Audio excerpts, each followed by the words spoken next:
women in bikinis and nudity boring, along with the dinosaurs. Crappy movie.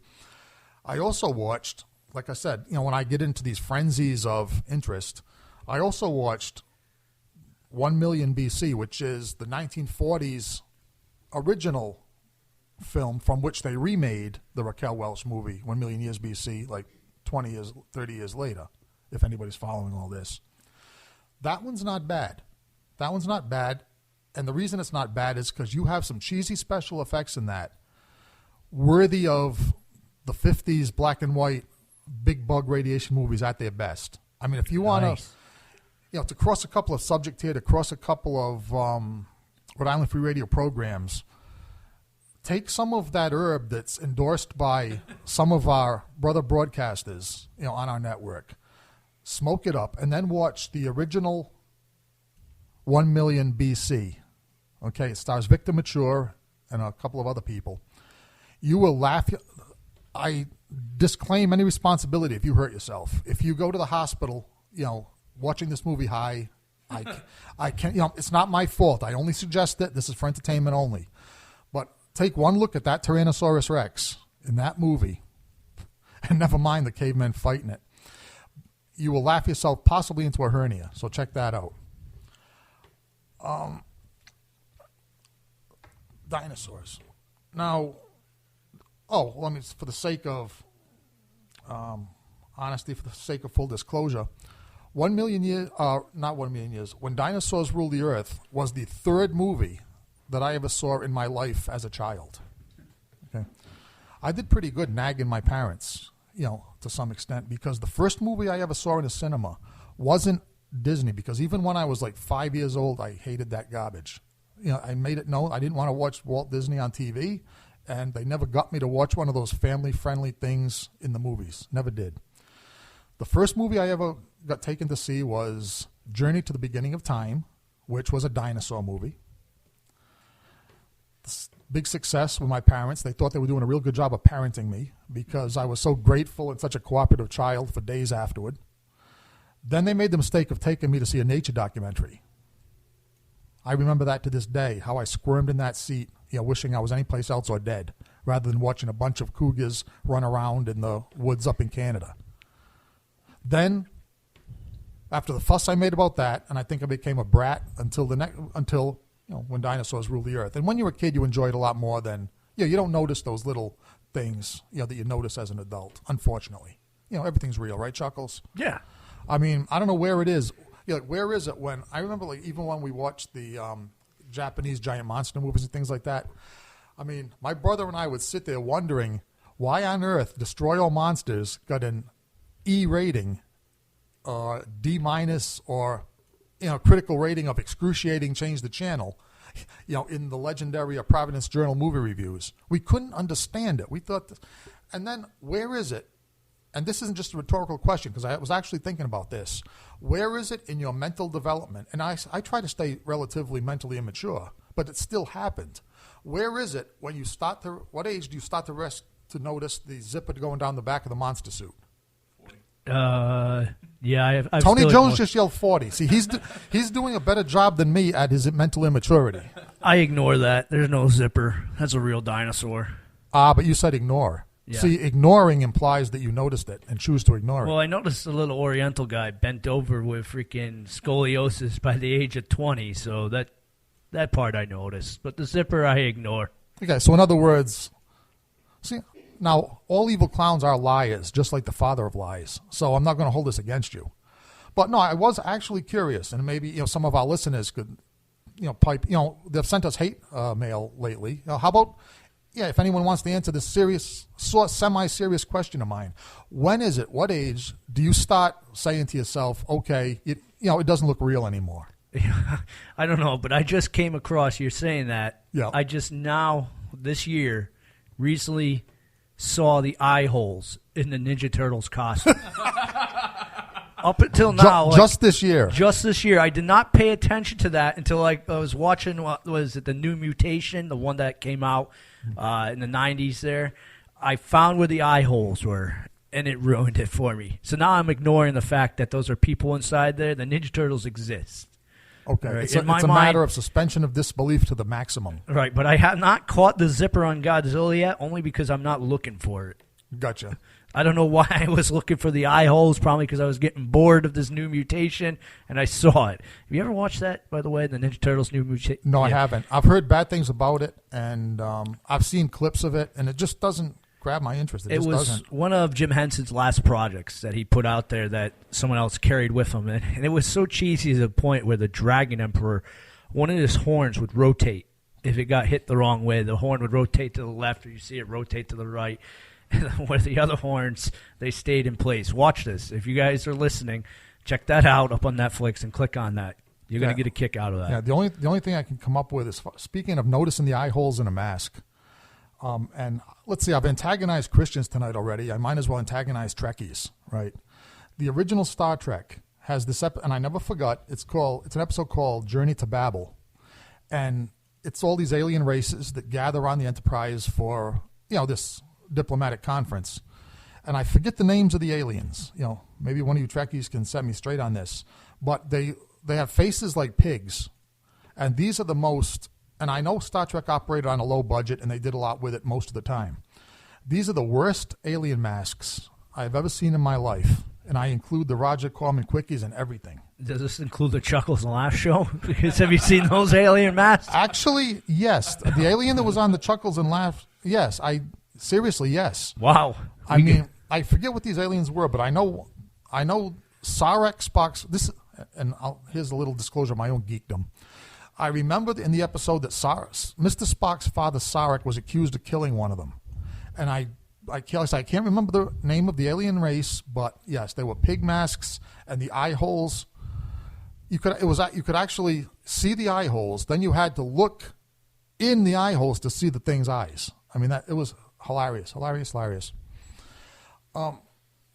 What's not hilarious is I can't find my playlist. Tony, what's up next for us? Goat Horror, Sky Inferno. Goat Horror. You know, I could have said Goat Horror was coming up, even without you saying you can't find your playlist. It's that obvious, isn't it? Yeah. My love for this band is that obvious, isn't it? Yeah. Okay. Well, that's a zing I'll accept. Undying love for the band Goat Horror. Okay, and that is Sky Inferno coming up next on the Haunted Cabaret, Rhode Island Free Radio.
All right, that was Goat Horse, Sky Inferno, off my favorite Goat Horse CD, Funeral Dirge for the Rotting Sun. And yes, you're yeah, it is a good guess if I can't remember what's up next, or as a listener, you're not sure, you're waiting to see what's up next. Yes, if you want to place odds, it's a better bet than Las Vegas.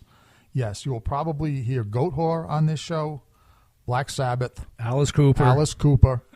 Yeah, as a matter of fact, one of my nephew was criticizing that. He said, we have a lot of listeners to this show. We have a big audience. I'm proud to say, thanks to the efforts of everybody here. And he criticized the fact that I play the same bands over and over.